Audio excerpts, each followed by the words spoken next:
Sir, കുറേ പേര് UAE certificate ഇക്വലൻസിയെ കുറിച്ച് പറയുന്നത് കേട്ടിട്ടുണ്ട്. അതെന്താണെന്നൊന്ന് ക്ലിയർ ചെയ്യാമോ? UAE സർട്ടിഫിക്കറ്റ് ഇക്വലൻസി എന്ന് പറയുന്നത് ഈ അടുത്ത കാലത്ത് 2023 സ്റ്റാർട്ട് ചെയ്തൊരു സിസ്റ്റമാണ്.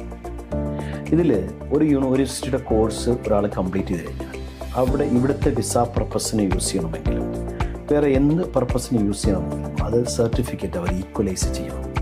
ആ ഈക്വലൈസ് ചെയ്യുന്ന ആ ഒരു ഡോക്യുമെൻ്റ് പറയുന്ന പേരാണ് QRR, ക്വാളിഫിക്കേഷൻ റെക്കഗ്നിഷൻ റിപ്പോർട്ട്.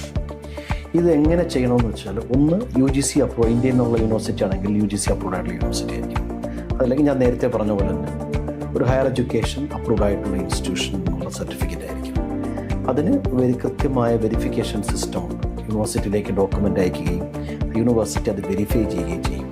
അതായത് ഒരുപാട് ഫേക്ക് ഡിഗ്രികൾ മാർക്കറ്റിൽ വരികയും സ്റ്റുഡൻസ് ഒരുപാട് സർട്ടിഫിക്കറ്റ് യൂസ് ചെയ്യുകയും അവർ പോലും അറിയുന്നില്ല അവർ ഫേക്ക് സർട്ടിഫിക്കറ്റാണ് ഉപയോഗിക്കുന്നത് എന്നുള്ളത്. അതൊക്കെ തടയുന്നതിന് വേണ്ടി മിനിസ്ട്രി ഓഫ് എഡ്യൂക്കേഷൻ കൊണ്ടുവന്ന ഒരു സിസ്റ്റമാണ്. ഈ ഒരു സിസ്റ്റം വളരെ ഭംഗിയായിട്ട് ഇപ്പം ഇംപ്ലിമെൻ്റ് ചെയ്യുകയും എല്ലാ സർട്ടിഫിക്കറ്റുകൾക്കും ഈക്വലൻസി നിർബന്ധമാക്കിയിരിക്കുകയാണ്. അപ്പോൾ ഈ ഒരു പ്രോസസ്സിലൂടെ കടന്നുപോയി അത് കംപ്ലീറ്റ് വെരിഫൈ ചെയ്ത് ആ ഡോക്യുമെൻറ്റുകൾ കൃത്യമായിട്ട് വെരിഫൈ ചെയ്ത് ഈക്വലൻസി കിട്ടുക എന്നുള്ളതാണ് ഏറ്റവും പ്രധാനം.